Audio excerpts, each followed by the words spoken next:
it's this balance of making sure that you're meeting your goals, and sometimes it's almost impossible. Hello, Anne. Welcome to Ultra Habits. It is about 7 a.m. here in Melbourne, Australia. Where are you coming to us from? So I'm coming from a town outside of Boston, Andover, uh, and it's 4 o'clock. So I have to say that 7 a.m. I'm impressed, but you know, Yeah, it so was actually these mornings are always early and compounded by the fact that my 2-year-old decided to wake up a few times last night.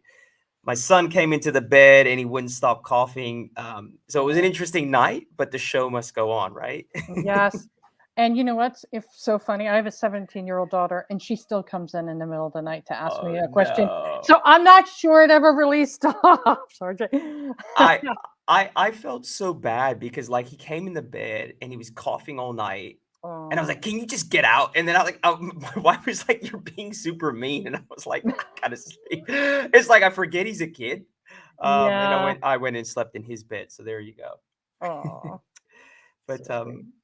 well, look, I've been a fan of yours for a while, HBR, lots of articles, and one of the articles that you recently wrote really caught my attention, and it was what to do if your team is underperforming, right? And I Yes. think, prior to the show, we talked about why this isn't really talked about. Like, I guess it's hard for people to admit that their team is not performing, right? Like, Mhm. and everyone's talking about high performance, but what does not performance look like? Right. It is a hard topic to talk about because there's so many layers to it, right? Mm, In that I'm performing well, but my team isn't. So I'm angry, right? That's not fair.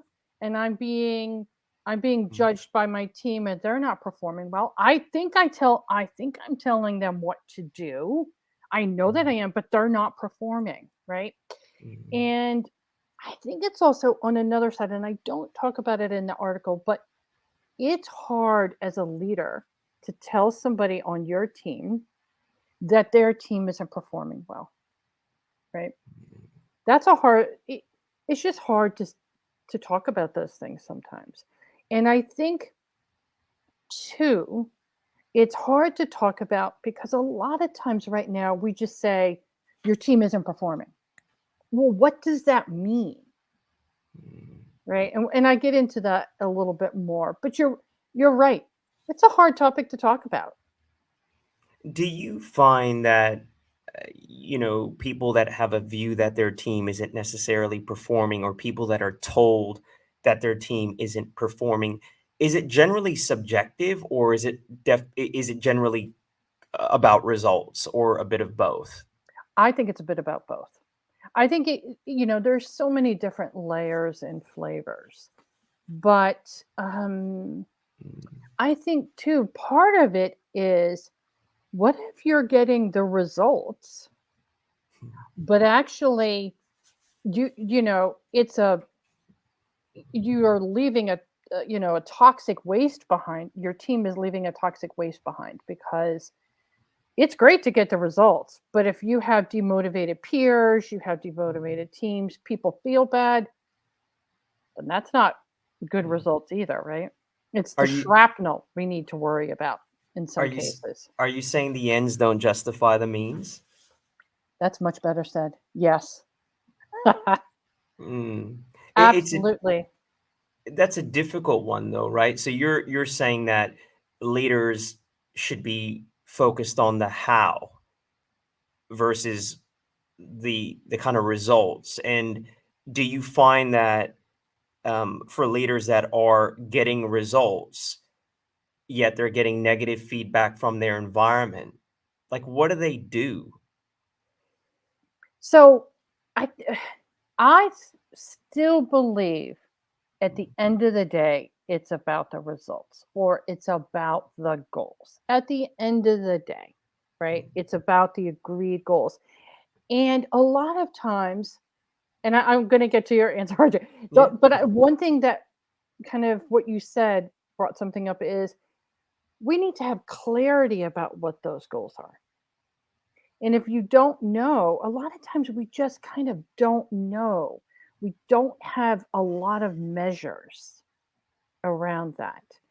Um, but I still, it's this balance of making sure that you're meeting your goals. And sometimes it's almost impossible. I see it lately, right? People have these impossible goals that they need to meet, right? If I'm in sales, and it's just not going to happen. So we have to get clarity around that. Mm. But then the people piece, it really gets down to what is the culture? What is the culture that you want to have within your org that's highly motivated teams that get those results, but that they do it in this um, motivated way, right? That Mm. everybody, because if you don't have a motivated team, then you can't be creative in terms of thinking because you're always worrying. And I forget the specific author that really talks about it. I feel like it's Marcus Buckingham, but you know, Mhm. you you can't you know, you have to have that motivated team, right? And I Mm. think just another aside, and then I just recently interviewed Susan Kane, and Yeah. when she talks about people, right, in teams, I think one thing that comes up that we're not talking about, that's not in my HBR article, but it's something to think about is people. Sometimes we don't show up as our authentic selves. You know what? My We were just talking about this, right? My son was up, 4 Mhm. times. I'm really stressed out. My kid is really sick. My daughter is not talking to me and I'm worried about her, right? Mhm. We have to, and Susan Cain talks about that, we have to let people show up, Mm. right? So sometimes in an underperforming team, and I talk about this, you really have to co create the goals and you have to let people show up. Why are Yeah. you underperforming? Yeah. And I think as a leader, Mhm. that then opens up a whole another world that you're gonna have to be willing to get into, right? Like there's different philosophies on leadership, right? There's the um, business isn't personal on one extreme, and then business is very personal. And for Right. me, I have a team that is highly emotive, very creative. However, there's a lot of flair. And I find that I dive into the subjective a lot with the people, which does drain me. But Ah, time, at the same time, I find that I get the most out of people because they understand that I care. And I'm struggling with that balance. So for leaders out there, like how do you know how to manage that piece? yes. Can I ask a question, just a Of clarifying course. question for myself? What do you mean by flair? I'm curious. Well, I have a theory that for high performers are generally motivated by some inspiration, but they're also motivated by fear, insecurity, a Mm, need to sometimes comes some shrapnel, as you talked about earlier. And I yes. think that the people that tend to have the capacity for great can also have the capacity for devastation at their Abs- worst. Absolutely. I completely agree. I completely agree. Um, I think it's this hard part, right? Of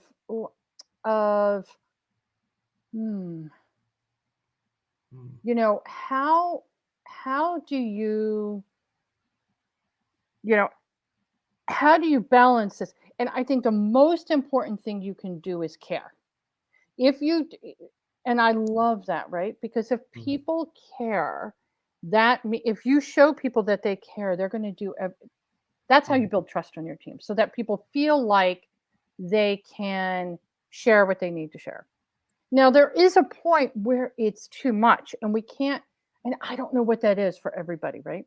The Mm. difference of um being too much in someone's life, right? In terms Mm. of, you know, sometimes people need to see a therapist, right? So the only way that I can Mhm. say that is, right? So when as an executive coach, um, you know, people's personal lives do bleed in, but I'm not a therapist to talk about these certain things. And you kind of have to, in your gut, know when it is I can't, right? Or is it just sometimes people need to go take a break? And Mm, that's okay if you're underperforming, right? And you're having all these personal issues. Take a couple of days off, right? mm, mm, It's just this, I almost look at it as a dance. You mm, don't, you have to kind of live in the moment, so to speak. mm. Do you find, particularly within larger organizations, that underperforming teams can be compartmentalized? Like in the sense that like you might have a bunch of teams that are high performing and then a few teams that aren't, or is there a general thread throughout the business around a culture? Like, like I guess what I'm trying to ask you is within businesses, do you find that when there's lack of performance, it's indicative of the business culture, or it can be very much isolated to a team? I think it's isolated to a team. I do. Because in some orgs, some teams are performing really well and some aren't. But it can be the culture that's driving some teams to not be performing well, right? Okay. For example, is the team, have you made the team up?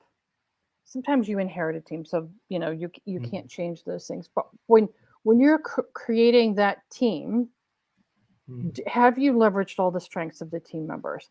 Do you have diverse thinking? Does everybody know what they need to be marching to? Do they know the leadership values of the team? Right? And so I think it's a combination of the two. yeah. And what do you when you look at a team that's not performing, what tends to be the characteristics of a team that aren't performing? So I think in some cases it can be just one person.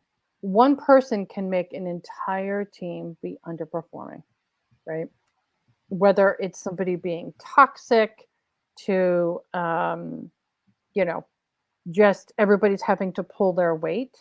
It can also be people don't understand what does great look like. As me as a leader, this is so simple, but I can only think about this example. It's um, when say I work for you and I'm giving you a document, right? Have I gone through and done Grammarly through it? Have I really thought about all the details, right? What does great look like? What do I expect, right? So there's those sorts of things. And then I think just also too bad behavior. Also, did you put people in the right, are you for example, are you delegating the right way, Hmm, right? Are you putting the right people with the right tasks? And that can be it too. And mhm. so in the HBR article, I talk a bit about it in terms of you need to be co-creating goals with your teams, right? It's Okay. not just you, but you have to co-create what is the expectation. That's where I think one of the biggest kind of downfalls is what we all have this story in our head of what the expectations are. And so, how can you be more transparent? And I'm going to circle back to what you said. And it really is about care. If I know my manager cares about me, I can go in and say, this isn't working. I'm concerned about we're not going to meet the revenue numbers, right? Mhm. But caring doesn't mean you're letting me off the hook. It means that I can go in without fear of, retribution. I think a lot of leaders are afraid of being taken advantage of by showing care, but Yes. my view is that the high performers or people that have high performance orientation will want to live up to the expectations and to that Yes. care. And the wrong people will obviously try to take advantage of that, but then you do have the leverage and the right to call them out because Absolutely. there's a contract there. There's a bit of a social contract. Like I'm going to be with you on this journey personally as well, but you need to show up for us as a team. And I think Right. most performers will meet that contract, right? Right. You live to the water line, right? You work towards that water line of expectations. Now, let's talk about toxic employees. Sure. Do you think that an organization can actually or should try to shift a toxic person? What do you can you what do you Like, mean for by instance, shift? if okay, for instance, say someone's behavior is toxic, whether or not they're toxic or their behavior is toxic, that I think that's a philosophical view. But Yes. do you think it, you know what I mean? Do you think to what extent should a team try to work with that person and their toxic behavior versus cutting it out, i.e., getting rid of them? Yes. Okay. So, I think it really I wouldn't be an executive coach if I didn't think people could change, right? Right. So Yep. Yep. I I believe that people can change. But here's my qualifiers. Not change, but evolve. Okay? Because I believe I don't expect people to make this 180 change. That's not that's just not I don't think that's realistic. I think it's little increments. But when I'm coaching somebody, I need to know, are you willing to learn, and are you motivated to learn and change? And if you have those two, then I think you can, right?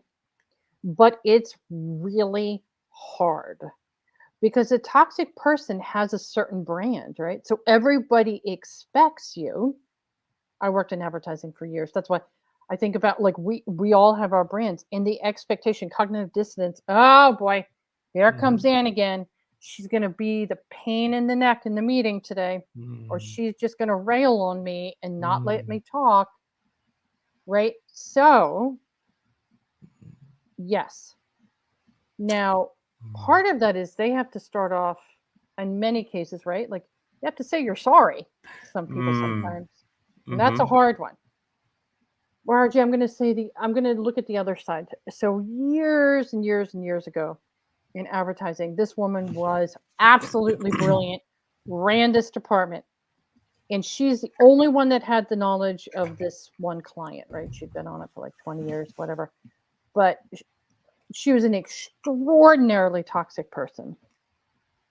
So ultimately, they had to take the senior leadership had to take the risk and let her go. And the client might have gone too, and people might have gone too, but they couldn't have that, right?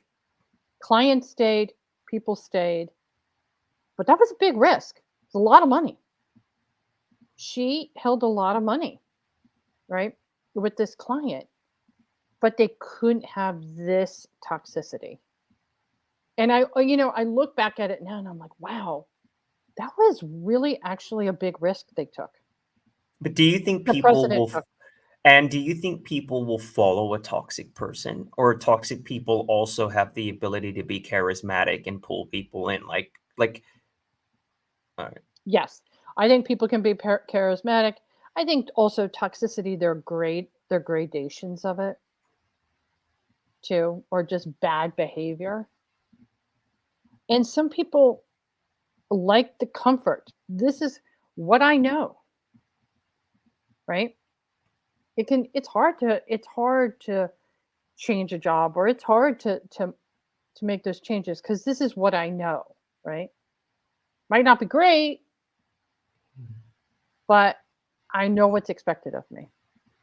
What's generally got us I mean, I look at the leadership journey, like, what's generally I'm a salesperson by craft. and in my space, this plays out, right? Where Mhm. there's probably no other role that requires a sense of self motivation, preservation.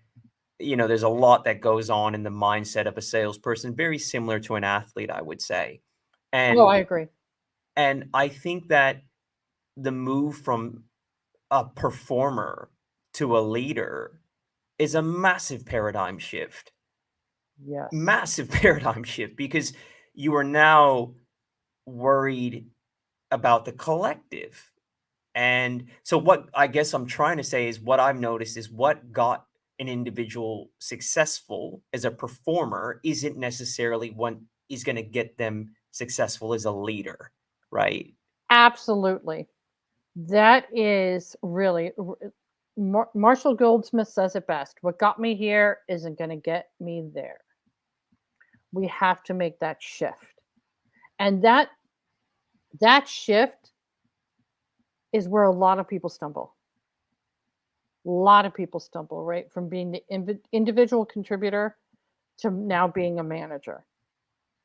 Those things that I was really good at as an individual contributor don't always work when I'm now the manager.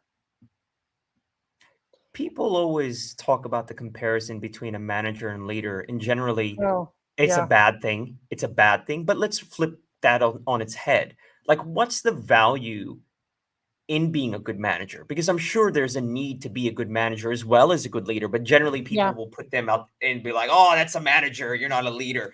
But I mean, Oh, I know, I know, I know. what's your view on that? Like, do you think that we as leaders actually need to be good managers? And can you be a good leader but a shit manager? Yes. So funny, I interchange, and it's my bad, Yeah. manager and leader all the time.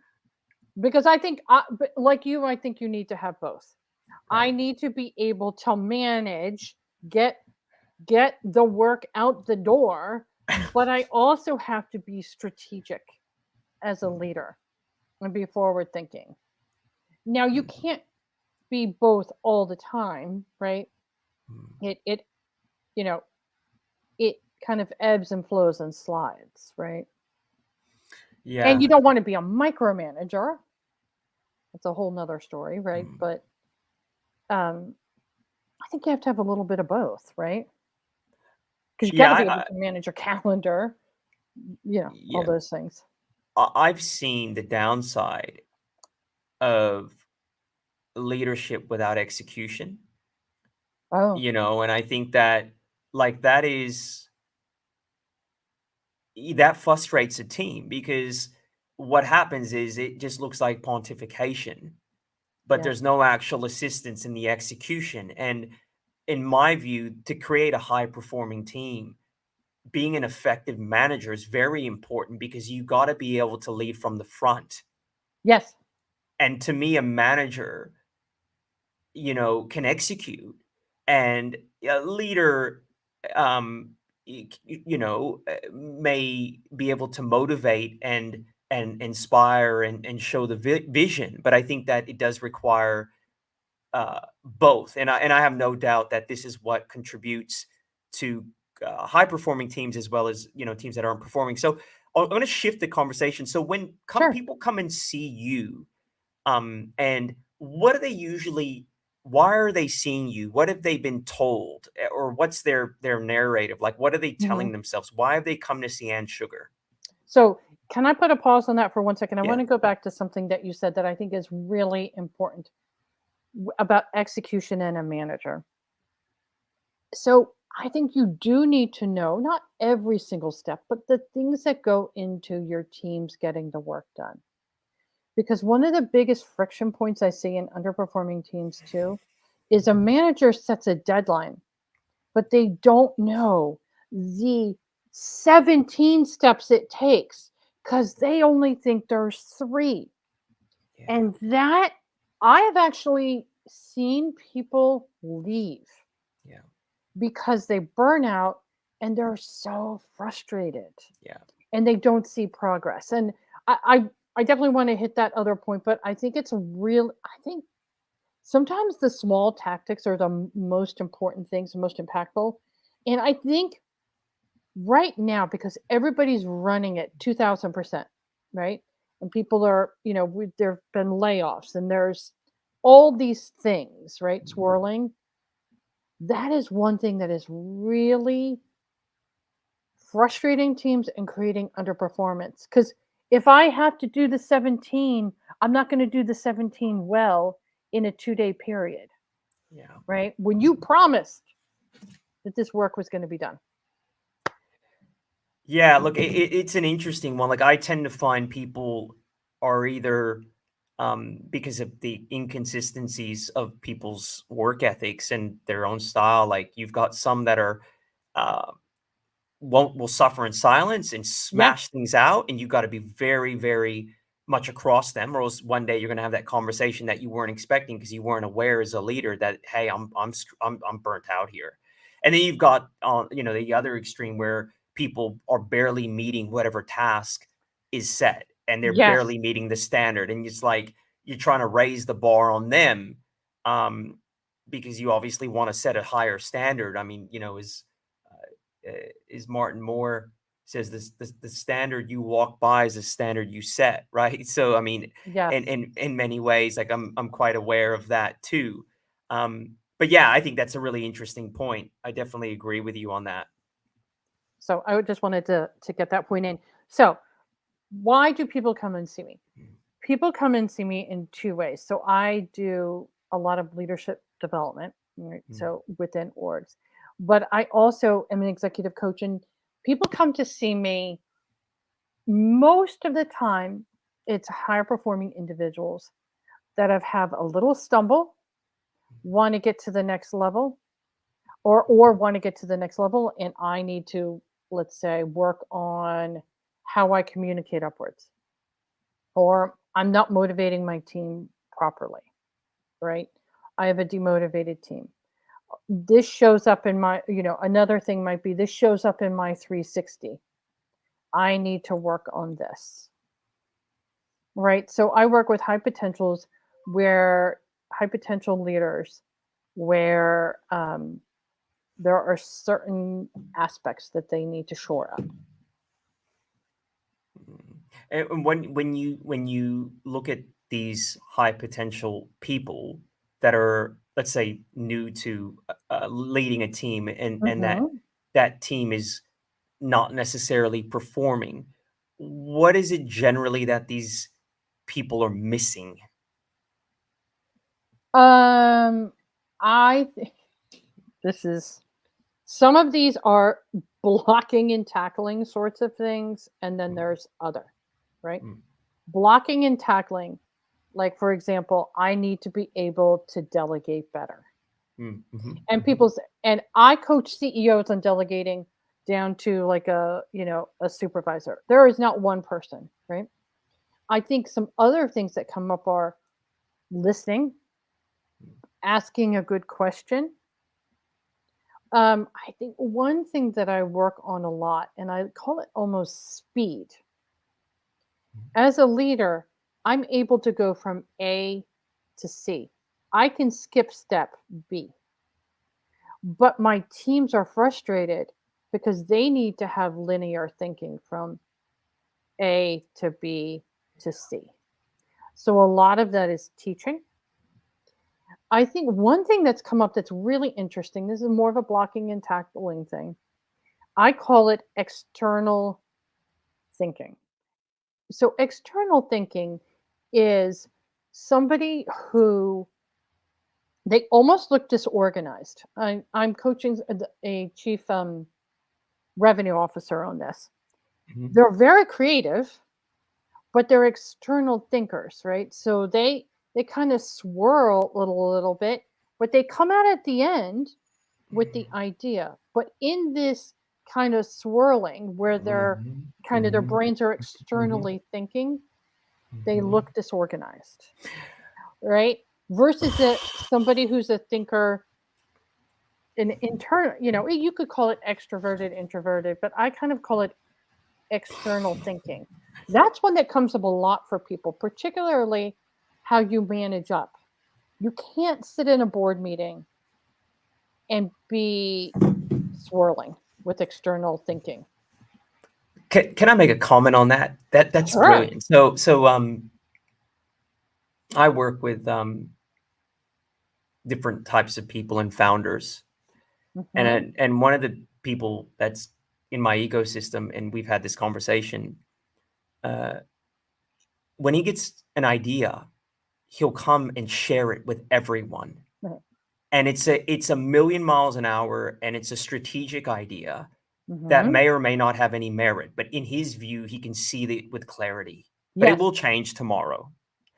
The problem is when you share it with the team, and we've had this conversation, the team is engaged in tactical execution. So Mm-hmm. they're like, oh my God, are we shifting direction here? They Right. don't realize it's an idea. And you Mm-hmm. have to ring fence who and when you share these ideas with. So we had an agreement that you will throw all this stuff at me Mm-hmm. because the team can't cope with this variation of strategy, whether it's just an idea or something for real. They get anxiety. Like Oh, it's really absolutely. people are freaking out. But it's interesting. And I've had a tendency to do this, so I recognize it in this individual because this is how I'm typically geared myself. I'm impulsive, Mm-hmm. but it creates chaos.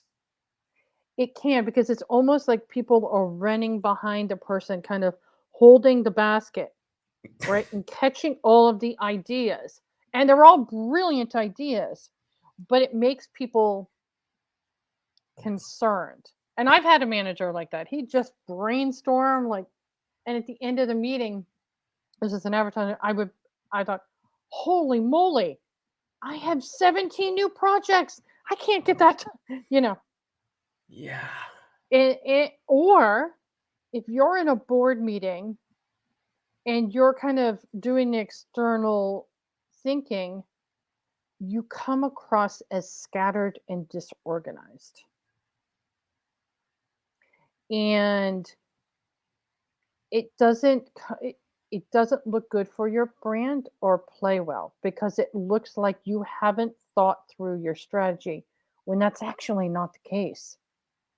Many external thinkers are extraordinarily creative and have the best ideas. But I coach people, if you're going to go into with a team and you know you're an external thinker, you almost have to think in an outline. You do have to think in an outline. It's really hard, but you have to start practicing. Or you have to almost kind of write out, I'm only going to talk about these 3 points today. Or one other thing that I have people do is keep, a notepad next to them and just write ideas down, but only stick to the one idea. Because you can come back around and send an email or do any of that, right? I saw one of your articles actually now that is relevant for this because what you're I talking wrote about about is, this, yes. yeah, well, people will hijack meetings Oh, as well, right? Like yeah. because you're thinking it through. I can do this as well. Where so what you're saying is, I mean, I think as a salesperson, I'm trained to have the answers and to control the frame. With a friend about this not that long ago. Like as a salesperson, you're always trying to control the frame, Hmm. really, and Yes. it's become something that is really part of who I am in every capacity. And I think what happens is you feel like if you're not controlling the frame, you'll lose control. Yes. Yes. And let me tell you an interesting story about a client, and that gets to this. It's a head of R&D in Yeah. a large biotech company. And he would need to present to the board to get his funding. Yeah. And he'd have a 50-page document. And on page 3, he got the sale. They told him yes, but he still went through the 50 pages Mm, and he lost the audience. And that's what you're talking about in terms of framing, right? mm. Is stop. I'm really about the economy of words. A lot of us want to just have this kind of verbal blah, because we think we need to get every single point out, but we don't. Simplicity is so much better. So does that Less mean is we have to more. Do we have to prepare more and be more conscious then before meetings? Yes. Yes. I think Right. that's a big ugh, secret, right? Because we see very, you know, very good speakers, right? Without any notes, talking, and we think that, well, we can do that too. No, that's like the 2% of the world, or they have practiced so much That's right. that Yeah. they can let it flow as a Yeah. conversation. And I mean, really practice. Yeah. Yeah. And I give people steps to what does really practice look like, right? You have to, it's almost memorizing those main points. It's a lot of work. Yeah. Yeah, yeah, I used to have a manager, and she was very good, and she told me she was all about perspiration, not inspiration. And she, Yes. what she told me, I was basically I used to ad hoc things too much, and I'd come unstuck a lot because of the pressure of the situation, and I thought I Hmm. could handle it on an ad hoc basis. And then I learned when you when you pair your inspiration, your ability to inspire with preparation, which is perspiration, the Yes. outcome is extraordinary because then you Yes. can actually be more spontaneous when you actually are prepared. Absolutely. So it's funny you should say that. I interviewed an actor. He was on Mhm. Scandal. He wrote a book. Yeah. And he would talk about preparation. And he really, really worked at memorizing his lines Mhm. because just like you said, he could live in the moment because That's right. he didn't have to think about the lines. He could actually really be much more emotional and act better Mhm. because could live in that moment because Yeah. he was prepared. Yeah. When I was doing my MBA, we had lots of group work, and we would be sequestered on site for weeks at a time. And in my group, I would always do the pitch. So we'd pitch to external people, Mhm. and I'm outgoing, so people would assume that I was great at presentations because I was an outgoing person. Mhm. But what they didn't know was the night before when they were out drinking and doing what they were doing, I was in Yeah. the room preparing all night. And Yes. I would go to the presentation, and it would look ad hoc, and everyone thought it was like just off the cuff. But again, it was about the ability to be spontaneous, to kind of go off script to the people we were presenting to, was purely due to the fact that I had the basics covered. I had already Yes. memorized the basic preparation or presentation, Yes. right? Mm, Yes.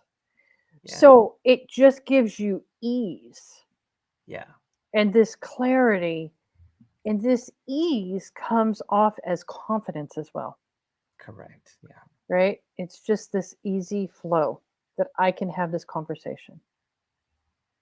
yeah.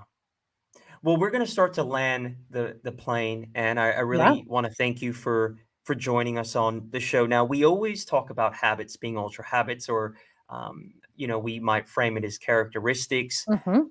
Now, what are some of the things that you would, someone comes to see you and they're like, and I've been a performer my whole life. I've inherited this team, and we suck right now. Like, we're just not Yes. performing. Like, what are some of the things they could do immediately to start to get a handle on what is actually going on? Sure. Part of it is they need to really listen to what the feedback is from their managers and not take it from a defensive perspective. It's really about listening. This is what needs, I need the clarity of what needs to be changed, right? And that they're not alone and that they need the support of their managers to help them. It doesn't mean the manager is going to do it for them, but they need the support. You can get support from a lot of places too, right? Maybe your manager isn't supportive and you can't be, whoa, whoa, whoa, it's me. Too bad. You find support from your peers, you find support from your mentors, you find support from people that you used to work with, right? And we already talked about this, that you need to hold your team accountable for those things. So after you've gotten all the feedback. And the one thing we haven't talked about, but I think is really important, is you need to take an internal look at yourself. Hmm. Am I being a good leader? Do I need to make some shifts? Yeah. Am I not holding people accountable? Like you said at the beginning, am I letting toxic behavior go? Or do I need to work on how I communicate what needs to happen, or follow through and follow up, or whatever it is? So I think those are some of the core things. Yeah. Yeah. Right? I think so. I think like that theme of introspection, and then okay, what are the skills I need to actually help Mm-hmm. move? Because ultimately it is a skill, right? Like I think leadership's a skill. It's not Yes. something where, lots of people love, speeches and natural leaders and this idea that people are born the way they are. But I mean, I think everything is a skill. And if we 100%. develop the right habits and processes, we can develop that. So look, Yes. I really want to thank you, Anne. Thank you Thank for you. joining us. I've been chasing you for a long time. I'm so glad I got you on the gig here. Where does the audience find you? Like, where can we learn more about Anne Sugar? Cool last name, by the way, I have to Oh, say. well, thank you.